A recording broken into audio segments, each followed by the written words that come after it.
오늘 우리에게 주시는 하나님 말씀은 창세기 40장 9절에서 23절 말씀입니다. 술 맡은 관원장이 그의 꿈을 요셉에게 말하여 이르되 내가 꿈에 보니 내 앞에 포도나무가 있는데 그 나무에 3가지가 있고 싹이 나서 꽃이 피고 포도송이가 익었고 내 손에 바로이 잔이 있기로 내가 포도를 따서 그 즙을 바로이 잔에 짜서 그 잔을 바로이 손에 들였노라. 요셉이 그에게 이르되 그 해석이 이러하니 3가지는 사흘이라.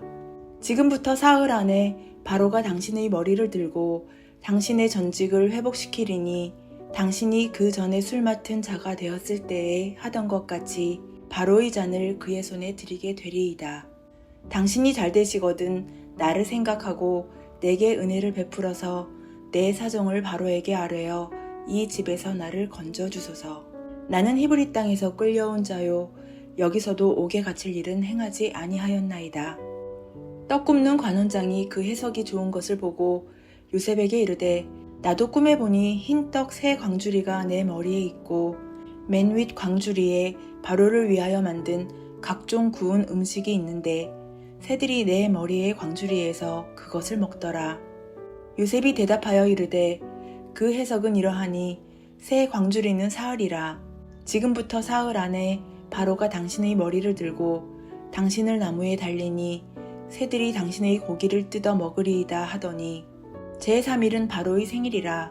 바로가 그의 모든 신하를 위하여 잔치를 베풀 때에 술 맡은 관원장과 떡 굽는 관원장에게 그의 신하들 중에 머리를 들게 하니라. 바로의 술 맡은 관원장은 전직을 회복하매 그가 잔을 바로의 손에 받들어 드렸고 떡 굽는 관원장은 매달리니 요셉이 그들에게 해석함과 같이 되었으나 술 맡은 관원장이 요셉을 기억하지 못하고 그를 잊었더라.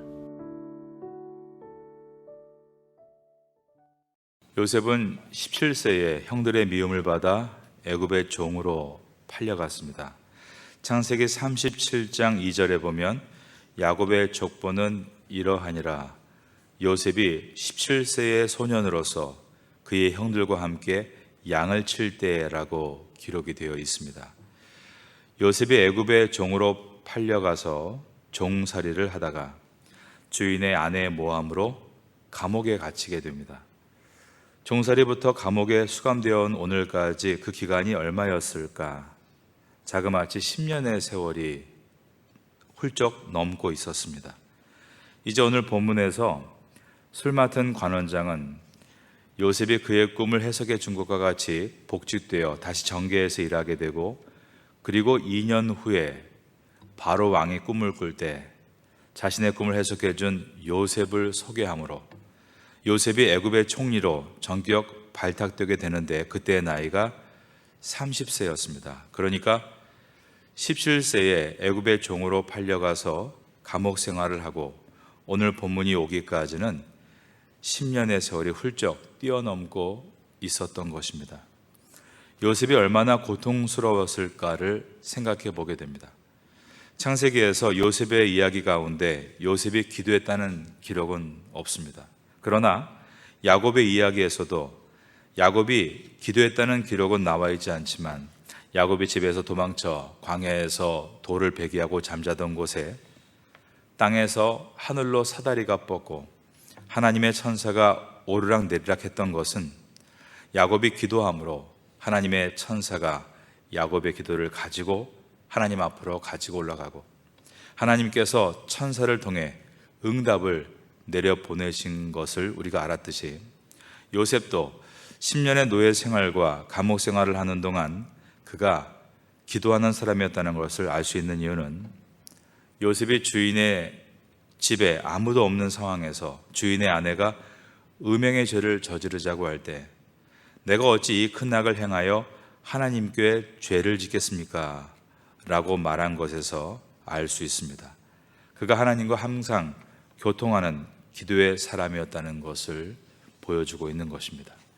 요셉은 어떤 기도를 드렸을까요? 날마다 감사의 기도만 드렸을까요? 그렇지는 않았을 겁니다.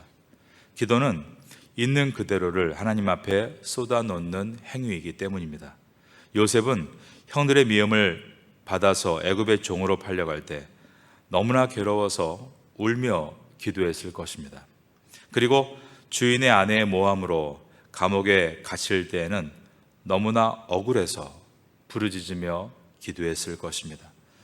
요셉의 위대함은 어려운 순간에도 하나님께 부르짖은 것에 있고 억울한 순간에도 자신이 맡은 일을 성실하게 해내는 데 있었습니다. 그는 종으로 성실하게 일함으로 인정받아서 가정의 모든 재반을 총괄하는 가정 총무가 됐고, 죄수가 되었을 때도 또 성실하게 일을 함으로 모든 죄수들에게 인정을 받아서 창세기 39장 23절에 보면 간수장은 그의 손에 맡긴 것을 무엇이든지 살펴보지 않을 만큼 그를 믿었다라고 했습니다. 그렇게 10년이 지난 어느 날 요셉에게 드디어 기회가 찾아오기 시작합니다. 애굽의 영을 모시던 2명의 고위 관직자가 감옥에 수감되었고 요셉이 여러 날 동안 그들을 돌보았는데 그 두 사람이 같은 날 같은 밤에 꿈을 꾸고 그 다음 날 요셉이 이 두 사람의 꿈을 풀어주게 된 것이었습니다. 이제 두 사람이 복직이 된다면 요셉의 억울함을 풀어줄 수 있는 길이 열리게 된 것입니다. 오늘 본문인 창세기 40장 9절에서 23절 가운데 9절부터 13절은 먼저 술 맡은 관원장이 자기 꿈 이야기를 하고 요셉이 그 꿈을 해석하는 내용입니다. 술 맡은 관원장이 그의 꿈을 요셉에게 말하여 이르되 내가 꿈에 보니 내 앞에 포도나무가 있는데 그 나무에 새 가지가 있고 싹이 나서 꽃이 피고 포도송이가 익었고 내 손에 바로의 잔이 있기로 내가 포도를 따서 그 즙을 바로의 잔에 짜서 그 잔을 바로의 손에 들였노라. 꿈의 내용이 아주 빠르게 서술되어 가고 있고 요셉이 그 꿈을 아주 신속하게 해석해 나갑니다. 12절과 13절입니다. 요셉이 그에게 이르되 그 해석이 이러하니 새 가지는 사흘이라. 지금부터 사흘 안에 바로가 당신의 머리를 들고 당신의 전직을 회복시키리니 당신이 그 전에 술 맡은 자가 되었을 때에 하던 것 같이 바로의 잔을 그의 손에 드리게 되리이다. 요셉이 이렇게 꿈을 신속하게 풀어낼 수 있었던 이유는 이 꿈을 술 맡은 관원장에게 꾸게 하신 이가 하나님이셨고 하나님께서 요셉에게 그의 꿈을 해석할 수 있는 지혜를 주고 계셨기 때문이었습니다. 창세기에 나오는 4대 족장, 즉 아브라함과 이삭과 야곱과 요셉 중에서 요셉의 이야기에만 꿈 이야기가 나옵니다. 요셉의 스토리를 꿈을 중심으로 풀어가고 있는 것입니다. 요셉 자신이 꿈을 꾸었고 요셉이 술 맡은 관원장과 떡 굽는 관원장의 꿈을 해석해주고 나중에는 바로의 꿈을 해석해줍니다. 요셉의 이야기에서 자주 등장하는 꿈은 어떤 주제를 가지고 있습니까? 요셉의 이야기에서의 꿈은 모두가 그들의 미래를 얘기하는 것이었고 그 꿈을 꾸게 하시는 분은 하나님이신 것을 보여주므로 하나님께서 인간의 인생의 미래를 주관하신다는 것을 주제로 담고 있는 것입니다. 요셉이 창세기 40장 8절에서 꿈의 해석은 하나님께 있지 아니하니까 라고 한 것은 하나님이 꿈을 주시는 분이고 꿈의 미래를 그대로 이루어지게 되는 것은 인간의 미래가 하나님의 주권 속에 있다는 표현인 것입니다. 요셉의 이야기에 나오는 모든 꿈은 우리가 꾸는 평범한 꿈의 이야기가 아닙니다. 하나님께서 부어주시는 꿈으로서 꿈이라는 소재를 통해 하나님이 인생의 미래를 이끌고 계신다라는 것을 설명하기 위해서 이렇게 꿈을 주제로 이야기를 펼쳐나가는 것입니다. 이것은 또한 요셉을 훈련시키기 위한 방법이기도 했습니다. 요셉은 꿈꾸는 사람 아닙니까? 게다가 꿈을 해석하는 능력까지 가지고 있었으니 꿈의 달인이라고 말할 수 있겠습니다. 그런데 그의 장점이 또한 그의 약점이 될 수 있는 것입니다. 요셉은 술 맡은 관원장의 꿈을 해석하면서 그가 복지될 것이라는 것을 분명히 알았습니다. 그렇다면 이 감옥에서 나를 건져줄 유일한 사람이 술 맡은 관원장이라고 믿었다는 것입니다. 14절입니다. 당신이 잘 되시거든 나를 생각하고 내게 은혜를 베풀어서 내 사정을 바로에게 아뢰어 이 집에서 나를 건져 주소서. 요셉은 어느 순간 하나님을 의지하기보다 자신의 꿈의 해석을 더 의지하고 있었습니다. 이러한 모습은 우리에게도 많이 나타납니다. 내가 너무 잘하는 분야에서는 하나님께 여쭙지 않고 하나님의 도움을 구하지 않는 것입니다. 그런데 이것도 지나가야 되는 한 과정일 뿐입니다. 결코 자신의 명철과 사람을 의지할 수 없다는 것을 경험하면서 그 다음 단계로 나아가는 것입니다. 오늘 본문의 마지막 절인 40장 23절을 보겠습니다. 술 맡은 관원장이 요셉을 기억하지 못하고 그를 잊었더라. 술 맡은 관원장은 요셉이 꿈을 해석해 준 그대로 복직되어 다시 왕 앞에서 일을 했습니다. 그런데 이 술 맡은 관원장은 요셉이 부탁했던 것을 잊어버린 것입니다. 요셉은 이 과정을 거치면서 결국 의지해야 될 분은 오직 하나님 한 분뿐인 것을 깨닫게 됩니다. 요셉은 꿈을 이뤄가는 사람으로서 성실함을 훈련받았고 성숙함을 훈련받아왔습니다. 40장 15절을 보겠습니다. 저와 같이 읽겠습니다. 시작. 나는 히브리 땅에서 끌려온 자여 여기서도 옥에 갇힐 일은 행하지 아니하였나이다. 이것은 요셉의 성숙함을 보여주는 것으로서 요셉은 앞으로 풀려나게 될 이 술 맡은 관원장에게 복직이 되면 나를 풀어달라며 자신이 죄가 없는 사람인 것을 설명하고 있습니다. 그런데 이 내용 중에 상대방을 비방하는 내용이 들어있지 않습니다. 나는 히브리 땅에서 끌려온 자여라고 말할 뿐 왜 히브리 땅에서 노예로 끌려왔는지, 형들이 자신을 굴에 빠뜨리고 팔아넘긴 것을 말하지 않은 것입니다. 이처럼 요셉은 굉장히 성숙해 있어서 남을 핑계대거나 탓하는 사람이 아니었습니다. 또한 요셉은 여기서도 옥에 갇힐 일은 행하지 아니하였나이다 라고 말을 할 뿐 친위대장 보디발의 아내가 자신을 모함해서 감옥에 갇힌 것이라고 얘기하므로 보디발의 명예를 훼손시키지 않고 있습니다. 이처럼 요셉은 굉장히 성숙한 사람으로 변해 있었습니다. 여러분도 어떤 일이 있을 때 문제를 남의 탓으로 돌리고 남에게 받은 상처만 이야기하는 그러한 모습이 아니라 오늘 이 요셉이 10년의 그 경험을 통해 성실함과 성숙함으로 변화되었던 것처럼 여러분의 인격에도 이러한 은혜가 있기를 바라겠습니다. 그런데 자신이 꿈을 해석하는 능력이 생기면서 이 꿈에 대해서 실력이 점점 쌓아져 갈 때 그는 사람을 의지하여 감옥에서 나가겠다 이러한 생각을 가지고 있었습니다. 인간적인 방법을 사용하고 있었던 것입니다.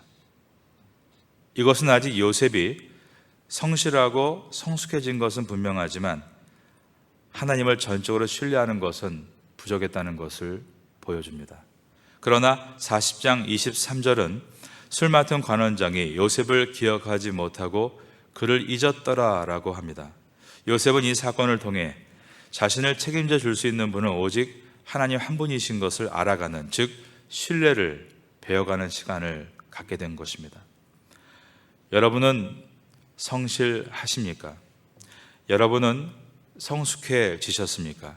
그런데 아직 나의 인생을 정말 하나님께서 승리의 길로 인도하실 것이라는 신뢰는 상실하고 있지는 않습니까? 요셉은 10년 동안 눈물로 기도했을 것입니다. 하나님, 왜 나에게 이런 시련을 주시는 것입니까?